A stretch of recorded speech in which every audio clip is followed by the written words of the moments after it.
ഇത് എന്തിട്ട് ഫ്രൂട്ട് അത് നല്ല നിങ്ങളിപ്പോൾ ആലോചിക്കണേ. അത് തന്നെയാണ് നമ്മുടെ സംഗതി. എന്താണെന്ന് വെച്ചാൽ ഇതൊരു പോട്ട് ഡ്രാഗൺ എന്ന് പറഞ്ഞൊരു ഫ്രൂട്ടാണ്. ഡ്രാഗൺ ഫ്രൂട്ടിൻ്റെ വർഗ്ഗത്തിൽപ്പെട്ട ഒരു പ്ലാന്റ് ആണ്, ചെടിയാണ്. പക്ഷേ അത് ചെടിച്ചട്ടിയിൽ വെച്ച് നല്ല ഭംഗിക്ക് ഷോ ആയിട്ട് ഇങ്ങനെ നിർത്താൻ പറ്റുന്നൊരു പ്ലാന്റ് ആണ്.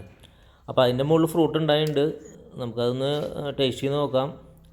ഏകദേശം നമ്മുടെ ഒരു ചുവന്നുള്ളിയുടെ ഒക്കെ ഒരു രൂപം പോലെ ഉണ്ട്. ആ കളറും ഏകദേശം അതുപോലെയൊക്കെ ഉണ്ട്, ചുവന്നുള്ളിയുടെ പോലെ. എന്നാൽ നെല്ലിക്കയുടെ അത്ര വലിപ്പമില്ല, എന്നാൽ ചെറിയൊരു നെല്ലിക്കയുടെ അത്ര സൈസും ഉണ്ട്. നമുക്കിതൊന്ന് കട്ട് ചെയ്ത് നോക്കാം, ഉള്ളിൽ എങ്ങനെയുണ്ട് എന്ന് നമുക്ക് കട്ട് ചെയ്തിട്ട് നമുക്കൊന്ന് കഴിച്ച് നോക്കണം. ഉള്ളിൽ ഇത് എങ്ങനെ വെള്ള കളറാണ്. നമ്മുടെ ഡ്രാഗൺ ഫ്രൂട്ട്, സാധാരണ വൈറ്റ് ഡ്രാഗൺ ഫ്രൂട്ടിൻ്റെ ഉള്ളിൽ എങ്ങനെയുണ്ടോ അതുപോലെ നിറച്ച് സീഡാണ്. സീഡ് നല്ലോണം സീഡുണ്ട്. അപ്പോൾ ഇതൊന്ന് കഴിച്ച് നോക്കാം. വലിയ സീഡാണ്. നോക്കട്ടെ, കഴിച്ച് നോക്കട്ടെ.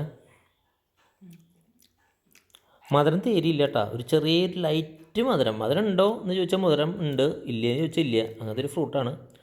കുഴപ്പമില്ല, നമുക്കിതൊന്ന് കഴിക്കാമെന്ന് മാത്രം.